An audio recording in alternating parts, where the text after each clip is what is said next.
Assalamualaikum warahmatullahi wabarakatuh. Waalaikumsalam warahmatullahi Waalaikumsalam warahmatullahi wabarakatuh. wabarakatuh. Apakah terdengar? Terdengar, Bu.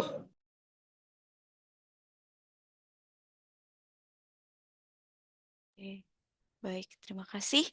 Em, Mungkin hari ini kita ada kuis. Kuisnya sebenarnya sih cuman 5 soal pilihan ganda ya, kalau nggak salah. Iya, 5 soal pilihan ganda dari pertemuan hari ini. Jadi adik-adik nanti bisa untuk mengerjakan setelah saya jelaskan terlebih dahulu. Hari ini sebenarnya teori periklanan itu berhubungan dengan teori komunikasi, adik-adik. Jadi kemarin kita udah bahas komunikasi seperti apa, terus periklanannya kayak apa, advertising, marketing gitu ya. Nah, yang kita lihat lagi nih, ternyata teori periklanan ini periklanan bareng komunikasi. Jadi nanti mungkin after UTS kita banyaknya memang komunikasi gimana caranya. Mungkin saya mau nambahin kali ya teori periklanan itu yang setelah UTS itu nanti setelah UTS itu lebih ke bahas dari sejarah awal sampai sekarang. Nah, sampai sekarang ini komunikasi kita berjalan terus. Nah, dari periklanan ini yang memang sekarang berbeda sekali gitu ya. Jujur, eh, saya lihat beberapa orang banyak juga yang tidak keluar rumah mendapatkan uang gitu dari mereka menjadi seorang affiliate. One day, eh, nanti setelah kita UTS, kita akan bahas kalau misalnya masih sama saya lagi, nanti kita akan bahas gimana caranya buat menjadi em, beriklan gitu ya. Kalau kita punya bisnis misalkan, wah, nanti kita mau jadi mm, AI spesialis untuk drawing atau di Canva atau mau kerja di sana gitu ya. Nah, kita mungkin lihat mereka bisnisnya itu berkembang terus karena mereka beriklan. Nah, dari iklan itu ternyata gimana caranya? Oh, ternyata dari seorang affiliate. Ada di Canva itu pertama-tama dari em, seorang konten creator yang memang menggunakan dengan mereka berbicara dengan mudah. Nah, nanti kita akan buat seperti itu, kita lebih bermain untuk prakteknya lah. Jadi mungkin kita nggak bisa jadi artis terkenal atau apa, mungkin bisa jadi selebgram gitu. Tapi gimana caranya gitu ya? Yaitu berkonten. Nah, dari konten itu, nah, kita bisa dapatkan menghasilkan uang dari situ. Nanti after UTS, kalau misalnya masih sama saya, kita akan bahas itu ya. Dan akan praktik ya. Jadi nanti saya ajarkan, saya share-share mungkin, sorry, tentang si teori periklanannya. Nah, sesuai dengan silabus, pasti di awal saya akan memberikan silabus tentang eh, perkuliahan awal itu adalah periklanan dan komunikasi. Kita ada Zoom dan ada kuis. Jadi nanti adik-adik setelah ini mungkin mengisi kuisnya tersebut. Kalau nggak salah dia itu em,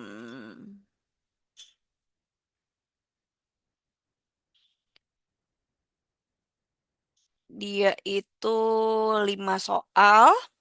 Kemudian waktunya sampai jam 11 eh malam gitu. Jadi nanti adik-adik bisa mengerjakan sampai jam 11 malam, deadline-nya hari ini. Tuh. Nah, tujuan pembelajarannya kenapa kita ada periklanan dan komunikasi sih gitu ya. Jadi diharapkan tuh mahasiswa tuh bisa hubungan antara periklanan dan komunikasi. Jadi sebenarnya periklanan ini atau kita lihat sebagai advertising gitu ya. Nah, kita bisa lihat bahwa di setiap advertisingnya ada komunikasi. Adik-adik nggak cuman ntar gambar aja, tapi kita juga ada mengkomunikasikan sesuatu yang membuat itu ternyata iklan loh gitu ya. Jadi kita bisa lihat diharapkan juga untuk mengetahui media komunikasi. Nah, untuk periklanan dan komunikasi ini, eh, oke. Untuk periklanan dan komunikasi ini, jadi proses komunikasi, ingat. strategi pemasaran banyak berkaitan dengan komunikasi, gitu ya. Periklanan merupakan salah satu bentuk khusus komunikasi untuk memenuhi fungsi pemasaran. Oke.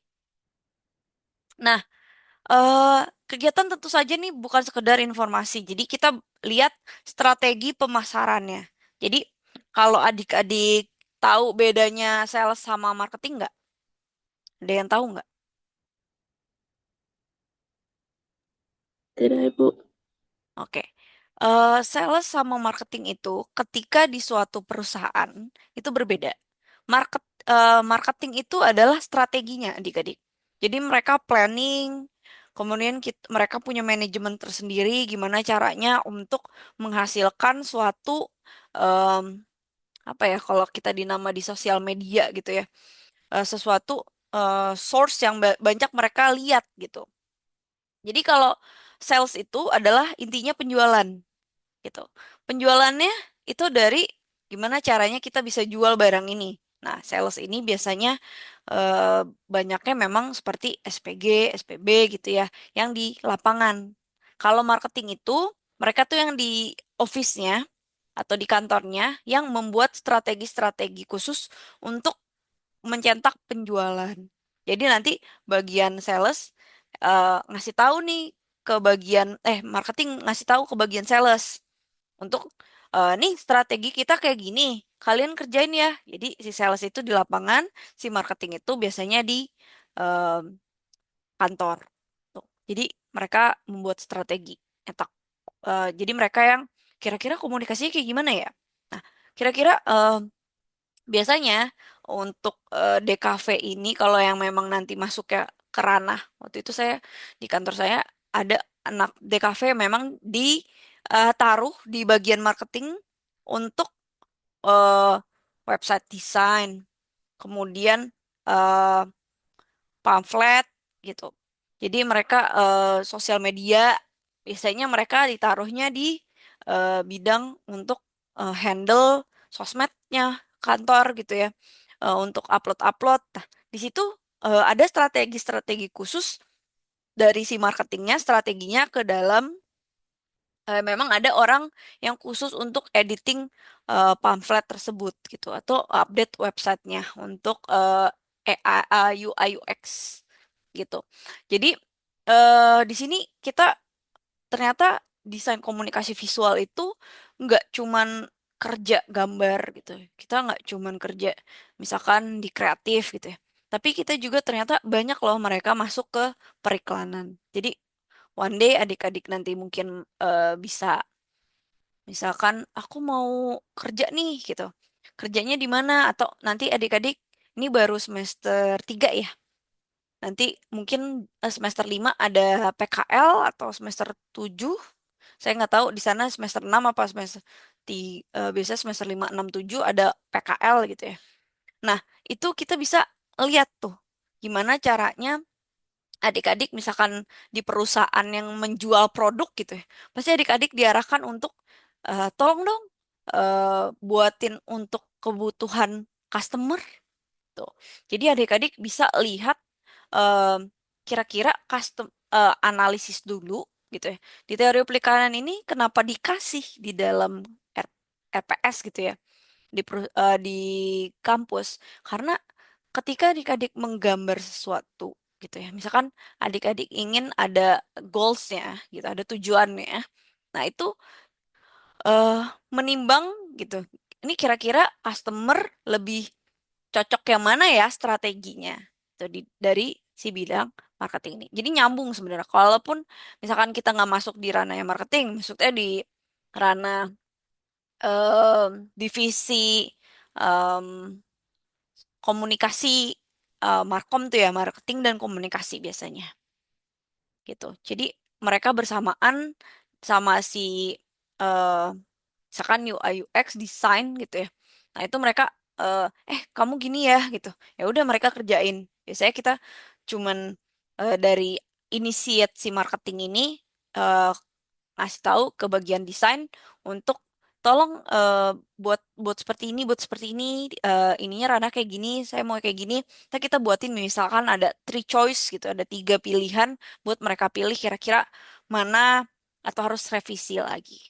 Jadi mana yang mereka oke dengan hal itu. Jadi nanti adik-adik bisa rasain sendiri lah gitu. Jadi ke depannya kita nggak cuman stay di situ ya. Sebenarnya kemarin saya ngobrol-ngobrol juga sama beberapa orang yang dari seni gitu ya. Dari mungkin juga komunikasi kan kita ada desain produk. Kemudian kita juga ada untuk beberapa gambar sekarang udah dikalahkan oleh banyak AI gitu ya. Tapi AI dan sempurna dan cepet gitu ya. Jadi perusahaan banyak yang ya udahlah mendingan hire yang admin-admin aja nanti mereka kita ajarin nanti eh, bisa nggak usah dari jurusan ini kita langsung bisa handle lah pakai AI gitu ya. Misalkan seperti itu. Jadi kita harus gimana nih caranya biar kita nggak kegerus oleh zaman. Jadi kita harus lebih kreatif lagi adik-adik untuk gimana nih caranya kita harus memikirkan lagi nggak hanya untuk terima jadi aja. Kemudian perencanaan penggunaan media dalam perencanaan komunikasi. Jadi sebenarnya kita udah bahas nih gitu ya langkah perencanaan yang tadi ya dari marketing ini dari periklanan ini. Nah kita udah lihat promosinya A B C gitu ya. Nah dengan tujuan memang membahas mengevaluasi kemajuan terakhir dari barang, kondisi pasar, dan daya tarik. Jadi nanti adik-adik bisa ngisi kuis nih. Jadi ada di kuis. Nanti jangan lupa di kuis itu bermain kata gitu. Jadi jangan sampai salah. Nanti adik-adik coba kerjakan. Nah, dari tujuan ini kita bisa lihat nih kemajuan dari barang, kondisi pasar, dan daya tarik. Nah, produk akhir dari pertemuan yang harus menghasilkan draft strategi pemasaran ini, kita lihat di klien gitu. Misalkan adik-adik jadi konsultan atau kontraktor, kita lihat draftnya gitu ya. Maunya seperti apa? Biasanya kalau kontraktor itu masuknya lebih ke pembuatan. Jadi tuh misalkan kayak kemarin konser Blackpink gitu ya. Mau layoutnya seperti apa gitu. Itu ada orang di belakang itu adik-adik gitu. Untuk berapa kapasitas panggung, kira-kira mereka tahan kekuatannya berapa panggung tersebut untuk si artis ini loncat-loncat misalnya. Itu dan ada barang-barang yang memang ditaruh gitu seberat berapa. Karena itu harus diperhitungkan. Kalau enggak nanti panggungnya jebol. Tuh. Nah, media juga, oh ya ini mungkin kalau artisnya memang terkenal ya kita perlu eh, ikan terus gitu. Perlu lagunya terus diulang-ulang terus gitu ya. Untuk perkembangan perencanaan ke depan. Jadi evaluasi sendiri kita lihat ke kelompok terbatas gitu ya. Jadi ada pasar dari media tersendiri. Jadi adik-adik nggak cuma lihat dia desainnya desain buku, terus dia desain cuman desain em, produk gitu ya. Dia ternyata ada memang desain yang kita anggap sepele, tapi sebenarnya itu untuk kemajuan. Contohnya, sebentar. Nih, adik-adik. Pulpen. Kita anggap, ini santai aja. Zaman dulu pulpen itu nggak kayak gini. Pakai cuman batang, kita tempelin ke ininya, ke tintanya, baru kita nulis gitu ya. Sekarang udah ada kayak gini. Adik-adik bisa search itu desainnya dari mungkin dia kesulitan gitu ya dari komunikasi-komunikasi yang ada. Ribet banget sih pakai pulpen pakai istilahnya pakai tinta harus itu dulu cap kan kita jadi kotor tangannya. Nah, oleh karena itu didesain dulu masih yang tutup ya. Belum yang seperti ini. Ini kalau nggak salah di tahun berapa gitu. Tadinya belum ada gitu. Tapi pas di tahun keberapa orang Jepang yang nemuin, saya lupa namanya, dia nemuin yang tipe yang seperti ini. Nah, dari sini sebenarnya adik-adik bisa mendapatkan dari kondisi pasar yang memang membutuhkan, gitu ya. Akhirnya dia membuat eh, kira-kira mereka butuhnya seperti ini. Oh, kita bisa desain seperti ini. Nah, sampai saat ini mungkin si orang Jepang ini anak sampai cucunya dapat hasil dari paten desain yang ini gitu. Jadi amazing gitu. Jadi kita bisa ngarah ke sana mungkin sekarang lebih ke energi terbarukan gitu ya, jadi adik-adik bisa lihat dari komunikasi-komunikasi pasar yang kebutuhannya seperti apa, kesulitan seperti apa, kita bisa kreatif lagi untuk mendraft draft ide-ide kita, strategi kita, walaupun dengan klien ataupun nanti dengan kita sendiri yang berencana tuh. Dari komunikasi dengan mungkin kita udah anggap sekarang maju banget teknologi. Dulu kayaknya nggak kayak gini, sekarang udah tinggal ke AI langsung keluar gitu ya. Nah, kita bisa lihat nih kondisi pasar terakhir ini mungkin agak lesu ya. Dari saya lihat kok dulu yang laku barangnya kok segini, karena apa? Karena mereka semakin banyak eh, permintaannya semakin turun, tapi si yang usaha makin banyak. Jadi perang harga saat ini adik-adik. Jadi kita harus membuat strategi-strategi lagi untuk pemasaran gitu. Jadi untuk periklanan gimana caranya lagi nih untuk daya tarik. Jangan sampai kita perang harga di sini gitu. Tipis tapi nanti hancur gitu untuk si perusahaannya tersebut. Mau tahu contohnya perusahaan yang rugi gitu? eh Contohnya pesawat terbang adik-adik. Kemarin kalau kita lihat, saya saya ngajar manajemen keuangan juga. Jadi sebenarnya eh dari situ aja udah terlihat bahwa ada mengalami kerugian, yaitu maskapai AirAsia gitu. Kita bisa lihat dia promosi terus dengan harga-harga yang jatuh gitu ya untuk pesawat tersebut. Nah, eh mungkin salah pendekatan si periklanannya mereka gitu ya. Mau yang penting udah dapat klien, yang penting dapat aja gitu ya. Yang penting murah nggak apa-apa. Tapi mereka tidak memperhitungkan biaya-biaya kos yang lain. Jadi kita ada eh, dua pendekatan anggaran perencanaan media adik-adik. Jadi di mana di mana kita bisa lihat dari metode marginal dan metode tugas atau costing. Nah, kita lihat metode marginalnya ini, berapa sih anggaran yang digunakan untuk iklan yang ditawarkan kepada masyarakat. Jadi kalau adik-adik lihat suatu perusahaan ya, kalau bagian eh, untuk marketing, terus bagian untuk HR gitu ya, HRD gitu kan. Nah, itu mereka sebenarnya punya anggaran tersendiri, adik-adik, dari suatu perusahaan. Makanya kalau di suatu perusahaan itu anggarannya, misalkan ya, contoh, eh anggaran untuk marketing, untuk periklanan eh, hari ini sampai minggu depan gitu ya. Biasanya mereka punya budget sekian gitu ya. Nah, dari si perusahaannya ini kita oke, sekian kira-kira untuk anggaran yang kita gunakan dalam suatu kegiatan periklanan produk. Nah, itu biasanya kalau adik-adik lihat ya di em, Instagram, TikTok gitu ya. Instagram, TikTok, terus YouTube gitu ya. Nah, di sini kita bisa lihat bahwa mereka itu sebenarnya ketika adik-adik udah masuk ads ya. Jadi ketika adik-adik punya produk, saya biasanya dari advertising ini, saya bisa cek, oh dia minimum berapa untuk iklannya. Sekarang setahu saya dulu Instagram masih 20.000 adik-adik. $1 masih dapet. Sekarang kalau nggak salah udah 100 ribu atau 5 dolar gitu lah.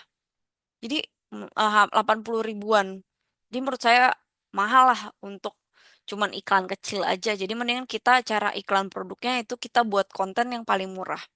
Konten pun pasti kan ada fee-nya ya. Tapi biasanya untuk owner-owner kecil UMKM biasanya kita kontennya kita dulu aja yang upload, kita juga yang ini gitu, kita yang tawarkan. Kalau adik-adik memang eh, oh aku excited untuk menjual hasil karya-karyaku gitu ya. Nah, itu bisa kita adain iklan gitu ya. Produknya pasti kan kita kalau membuat sesuatu kita perlu produk iklan. Nah, itu berapa nih anggaran yang memang adik-adik mau gunakan. Contoh, kalau orang seni rupa yang murni mereka gambar gitu ya. Mereka pasti kan akan atau fotografi gitu. Mereka akan membuat pameran. Pamerannya itu termasuk dalam suatu perencanaan anggaran. Jadi pakai berapa sih perencanaan anggaran buat pameran A, B, C, D gitu. Nah, di kota mana gitu. Nah, kira-kira anggarannya berapa? Nah, dari situ kita masuk ke metode tugas. Jadi kita alokasi anggarannya bisa dikurangin biaya-biaya sebelumnya enggak gitu. Dari riset kegiatan kreatif. Bagaimana menggunakannya, anggarannya untuk apa gitu. Jadi ini lebih gimana untuk eh, kalau ini kan untuk digunakan untuk memutuskan berapa anggarannya. Tapi kalau ini eh, yang sudah dilaksanakan. Jadi pengalokasian anggarannya untuk apa gitu. Kalau ini kan gimana nih anggarannya berapa aja. Jadi kita rekap nih. Nah, ketika lanjutnya kita lihat nih, bisa nggak nih biayanya yang sebelumnya yang di metode marginal ini kita cut-cut aja tuh. Dari yang riset-riset kita ada contoh misalkan em, kita udah nggak usah sebar pamflet lah, kita sebar dari mulut ke mulut aja. Em, atau kita buat em, cetak banner kita taruh di warung-warung.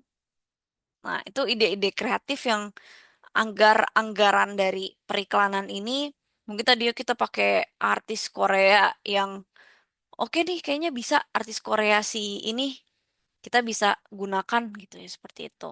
Jadi kita tinggal eh, cek-cek lagi nih marginal costingnya oke nggak gitu ya. Dari rencana dengan yang ada di lapangan sesuai nggak. Ternyata kalau misalkan costingnya lebih besar nggak sesuai dengan rencana. Jadi kita bisa boncos gitu ya secara perusahaan. Boncos tuh kayak rugi. eh Selanjutnya pertimbangan untuk mengkomunikasikan saluran-saluran komunikasi. Jadi pertama itu, jadi kita memiliki karakter masing-masing dari kekurangan dan kelebihan media. Kedua, kita lakukan komunikasi dengan tujuan akhir yang berbeda. Dan ketiga, tercapainya tujuan. Jadi kita bisa pertimbangkan lagi nih dari komunikasi A B gitu ya kasih tahu A kasih tahu B kekurangannya apa nih dari media periklanan yang akan kita gunakan contoh tadi ya TikTok free misalkan atau kalau di TikTok di TikTok agak sepi nih dibanding di YouTube menurut saya YouTube lebih rame adik-adik dibanding saya di TikTok gitu. Di di YouTube itu dia algoritmanya itu apa ya unik gitu. Jadi semuanya bisa lihat. Tapi kalau di TikTok itu ada range-range khusus kalau memang mereka sudah subscribe follow gitu. Tapi misalkan itu nggak sesuai dengan karakteristiknya mereka. Jadi faktor-faktor yang dukung keberhasilan sendiri gitu ya. Kita meningkatkan pengertian pemahaman, daya tarik, keahlian yang efektif, merangsang khalayak untuk bertindak gitu. Jadi kita gimana nih caranya? Kita udah bertindak nih. Tapi pasti test and drive gitu ya. Test drive dulu, kita coba dulu. Kalau gagal kita cari yang lain. Biasanya itu modalnya itu tuh adik-adik. perkiraan biayanya itu. Karena kita harus trial and error. Nah, kemudian mempertemukan sifat yang diinginkan. Jadi, memperpanjang waktu juga untuk menyimpan informasi dan memperoleh pengalaman dari komunikasi bermedia. Jadi, bermedia ini maksudnya periklanan ya dari si atau multimedia. Nah, dalam menggunakan media perlu dipegang prinsip-prinsip adik-adik. Jadi, eh, cara terbaik untuk menghadirkan kesan informasi gitu, untuk melengkapi informasi yang disajikan, tidak menghalangi arus informasi secepat mungkin, jelas dan ringkas gitu ya. Jadi kemarin ya kita udah bahas kalau iklan itu kita harus jelas. Jadi jangan sampai ada yang lost di sini.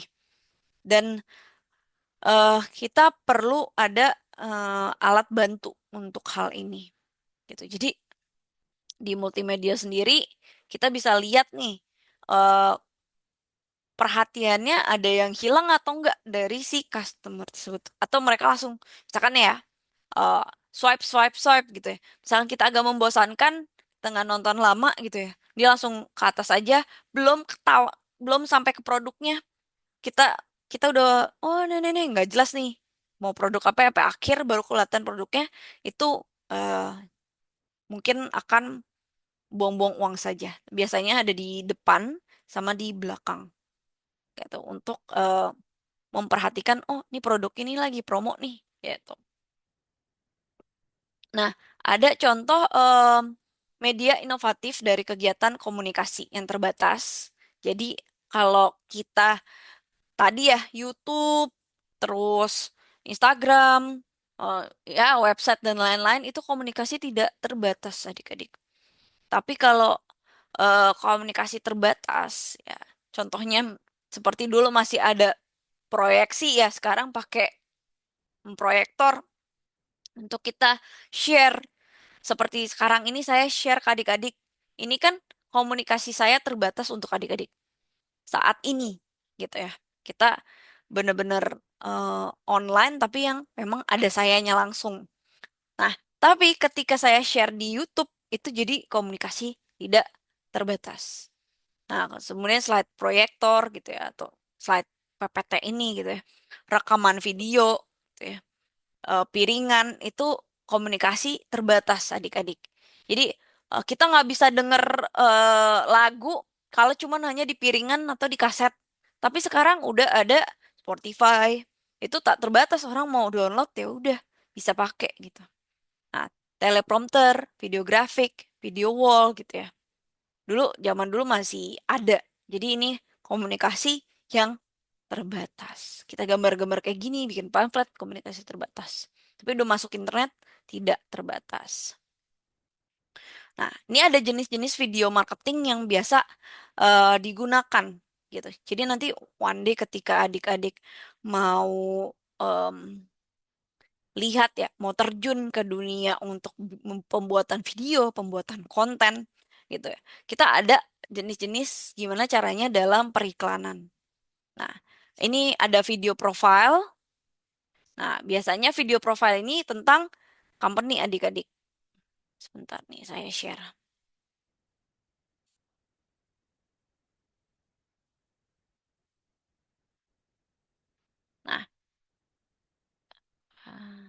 Nah, sorry.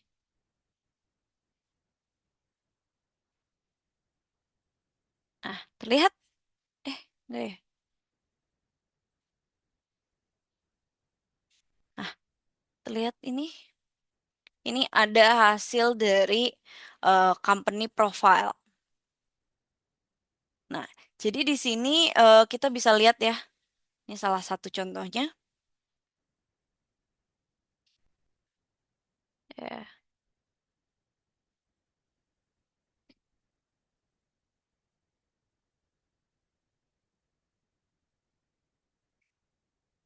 Jalanan akan bisa menghidupkan momen.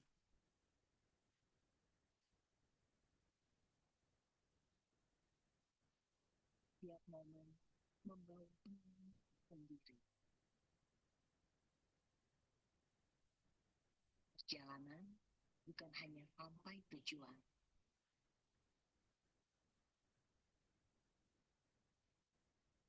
bagaimana perjalanan akan selalu membawa kekuatan. Ke ini ya.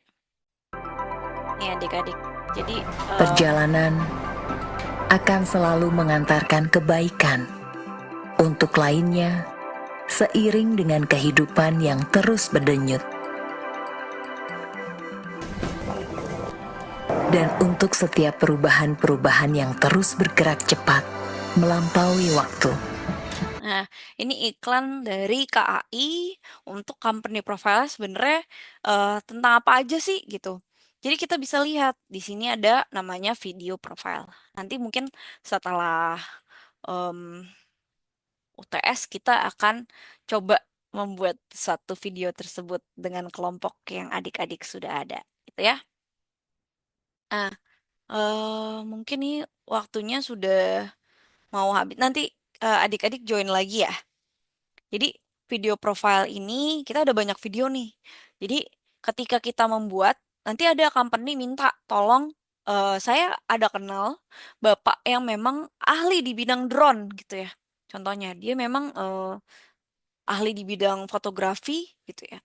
Dan memang dipakai oleh perusahaan-perusahaan untuk visi misi si perusahaan tersebut. Nah, perusahaan juga perlu adanya penamaan adik-adik di situ. Jadi memang cukup panjang untuk fokus ke perusahaan tersebut. Jadi kita bisa lihat nih contoh-contohnya. Tadi ada banyak ya saya share link di sini. Nah, adik-adik klik aja. Oh, ternyata eh, contohnya untuk klien iklannya kayak gini loh gitu. Nah, itu mereka komunikasikan gitu. Nanti join lagi ya. Ada video-video lain yang akan kita tonton. Itu sebenarnya mereka sedang beriklan gitu. Dalam teori periklanan kita sekarang udah ke ranah video-video gitu ya, atau mungkin bahkan ke podcast-podcast yang lain. Gitu. Oke, join lagi ya. Ya Baik, kan? Bu. Oke, kita akan nonton video banyak gitu.